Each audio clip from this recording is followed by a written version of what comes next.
అస్సలాముఅలైకుం friends, welcome back to Ayesha channel. కొత్తగా మన video చూసినట్లయితే ప్లీజ్ సబ్స్క్రైబ్ చేసుకోండి గాయ్. ఈరోజు మన రెసిపీ వచ్చేసి చేపల పులుసు అండి. చూస్తుంటేనే నోరు ఊరిపోతుంది, అంత బాగుంది. మా అమ్మ చెప్పిన కొలతలతో చేశాను. ఇంత టేస్ట్ నేను ఎప్పుడూ చేయలేదు, ఫస్ట్ టైము.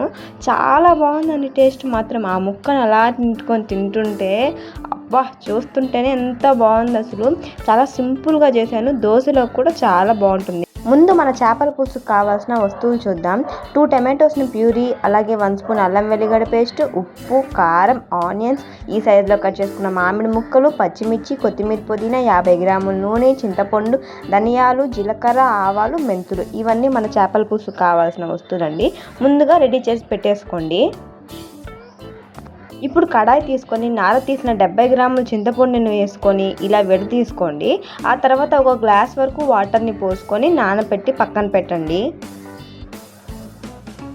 అప్పుడు చింతపండు అనేది బాగా కరుగుతుంది. ఇప్పుడు కడాయి పెట్టి దాంట్లో 1 స్పూన్ జీలకర్ర, 1 స్పూన్ ధనియాలు, 1 స్పూన్ ఆవాలు, 1 స్పూన్ మెంతులు వేసి గోల్డెన్ బ్రౌన్ వచ్చేంత వరకు ఫ్రై చేయండి. నేనైతే ఈ స్పూన్తో కొలతలు తీసుకున్నానండి. మీరు కూడా అదే స్పూన్తో కాకపోయినా వేరే స్పూన్తో కూడా ఈ కొలతల్ని తీసుకోవచ్చు. సన్నటి సెగపైన బంగారు రంగు వచ్చేంత వరకు ఫ్రై చేయండి. ఆవాలు, ధనియాలు అనేవి చిట్లపడాలి, అప్పుడు వరకు ఫ్రై చేయండి. చాలా మంచి సువాసన వస్తుంది ఫ్రై అయ్యేటప్పుడు. ఇప్పుడు వీటిని రోట్లోకి వేసుకొని మంచిగా నూరండి. మిక్సీ ఏం అవసరం లేదు, కొంచెమే కదా, బాగా మెత్తంగా అయిపోతుంది. మరీ మెత్తంగా చేయాల్సిన అవసరం కూడా లేదు, బరకగా చేసుకుంటే సరిపోతుంది. చూడండి, ఈ మాత్రంగా చేసుకుంటే సరిపోతుంది. ఈ పొడిని మనం 2 సార్లు చేపల పులుసుని వేసుకున్నప్పుడు వేసుకోవచ్చు, ఒకేసారి వేయకండి. ఇప్పుడు ఒక పెద్ద కడాయి తీసుకొని 1/2 స్పూన్ పసుపు, 1 స్పూన్ కారం, 1 స్పూన్ ఉప్పును వేసి ఈ మూడింటిని మంచిగా కలపండి. 3 మిక్స్ అయ్యేటట్టు మంచిగా కలిపి దీంట్లోకి 1 కేజీ గెండు చేప ముక్కల్ని కూడా వేసుకోండి. ముక్కల్ని మీడియం సైజులో కట్ చేయించుకోండి. అండ్ వీటిని మంచిగా మసాలా పట్టేటట్టు కలిపి ఈ ముక్కల్ని ఒక 30 మినిట్స్ పాటైనా మ్యారినేషన్కి పక్కన పెట్టండి. అప్పుడు మసాలా అనేది ముక్కలకి మంచిగా పడుతుంది, చేపల పులుసు కూడా అంత టేస్ట్ ఉంటుంది. ఇప్పుడు పక్కన పెట్టండి. ఇప్పుడు నా దగ్గర చేపల పులుసు కడాయి ఉంది, నేను అది పెట్టాను. దీంట్లో ఆయిల్ వేయండి. 1 కప్పు ఆయిల్ వరకు తీసుకున్నాను. ఆయిల్ కొంచెం ఎక్కువ ఉంటేనే చేపల పులుసుకి బాగుంటుందని నా అభిప్రాయం. మీరు కూడా కొంచెం ఎక్కువ వేసుకోండి ఆయిల్ అనేది. ఇప్పుడు ఆవాలు, మెంతులు వేసుకోండి, అంటే మంచి టేస్ట్ వస్తుంది. ఆవాలు చిటపటమన్న తర్వాత కట్ చేసి పెట్టుకున్న ఉల్లిపాయ ముక్కల్ని వేసుకోండి. ఉల్లిపాయ ముక్కల్ని చిన్నగా కట్ చేసుకోండి, పెద్దగా కట్ చేసుకోకుండా చిన్న ముక్కలుగా కట్ చేసుకుంటే త్వరగా ఫ్రై అయిపోతాయి. ఆనియన్స్ని మంచిగా ఫ్రై చేయండి. ఆనియన్స్ కొంచెం కలర్ మారిన తర్వాత ఒక 2 రెమ్మలు కరివేపాకు, కొంచెం పసుపును కూడా వేసి మంచిగా కలపండి. ఆనియన్ ముక్కలు అనేవి కొంచెం ఎల్లోగా మారిపోతాయి, అప్పటి వరకు బాగా కలపండి. ఎంత బాగా కలిపితే అంత టేస్ట్ ఉంటుంది, లేకపోతే అలానే వదిలేస్తే అడుగంటిపోతుంది, కొంచెం మారుతుంది. అలా కలుపుకోకుండా కలపండి. ఇప్పుడు దీంట్లోకి 1 టేబుల్ స్పూన్ ఫ్రెష్ అల్లం వెల్లిగడ్డ పేస్ట్ని వేసుకోండి. ఫ్రెష్గా ఉంటే కూర కూడా బాగుంటుంది. చాలా రోజులు వెళ్తే అసలు వేయకండి, అప్పటికప్పుడు చేసుకొని వేసుకోండి. ఇప్పుడు అల్లం వెల్లిగడ్డ పేస్ట్ని కూడా పచ్చివాసన పోయేంత వరకు బాగా కలపండి. ఇప్పుడు దీంట్లోకి 2 చీల్చిన పచ్చిమిర్చిని కూడా వేసి కలపండి. అంటే కారం కొంచెం ఎక్కువ ఉంటేనే బాగుంటుంది చేపల పులుసు అనేది. అండ్ కొంచెం కొత్తిమీర, పుదీనా కూడా వేసుకొని కలపండి.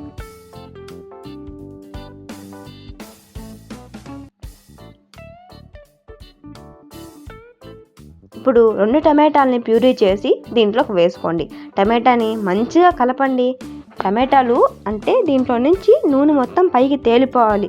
అప్పుడు దాకా లో ఫ్లేమ్లో ఒక 7 నుంచి 8 నిమిషాలైనా పడుతుందండి నూనె అనేది పైకి తేలడానికి.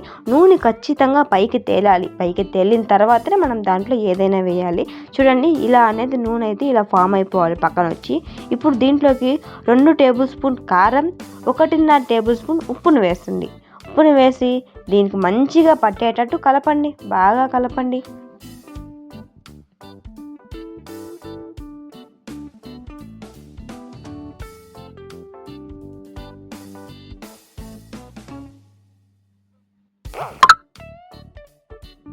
లోకి 70 గ్రాముల నుంచి తీసిన చింతపండు రసంని కూడా పోసి అండ్ కొంచెం వాటర్ని కూడా చింతపండు రసంని పిసుకుతాం కదా అప్పుడే పోయండి. ఇంకా మూత పెట్టేసి 10 మినిట్స్ వరకు కుక్ చేయండి.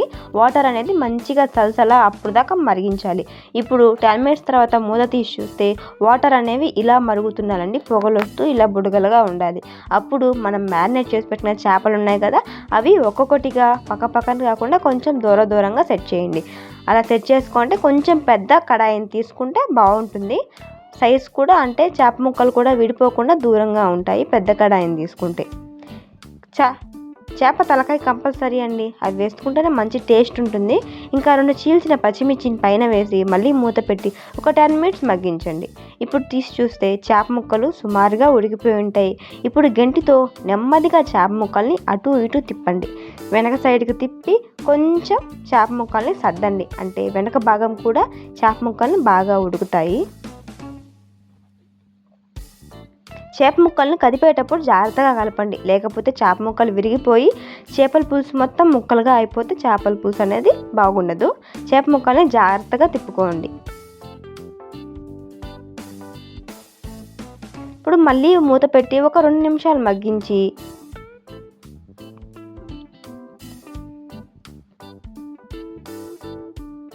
ఇప్పుడు ఈ సైజులో కట్ చేసుకున్న మామిడి ముక్కల్ని ఒక 6-7 ముక్కల వరకు తీసుకోండి. మామిడి ముక్క చేపల ముక్క ఉంటేనే కదా చేపల పులుసు అంటాం దాన్ని. మామిడి ముక్కల్ని కూడా వేసుకొని మంచిగా ఉడికించండి. మామిడి ముక్కలు కూడా మెత్తబడే వరకు ఒక 5 మినిట్స్ అయినా మూత పెట్టించి మగ్గించండి మామిడి ముక్కల్ని.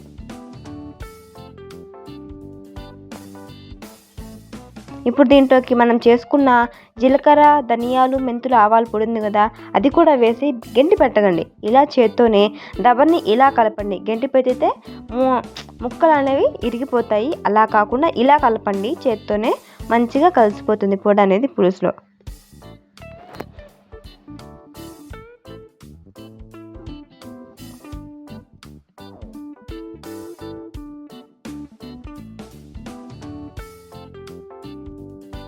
ఇప్పుడు కొంచెం కొత్తిమీర, పుదీనాను కూడా వేయండి. అంటే స్మెల్ కూడా చాలా బాగుంటుంది అండ్ చూడ్డానికి కూడా ఇంకా బాగుంటుంది.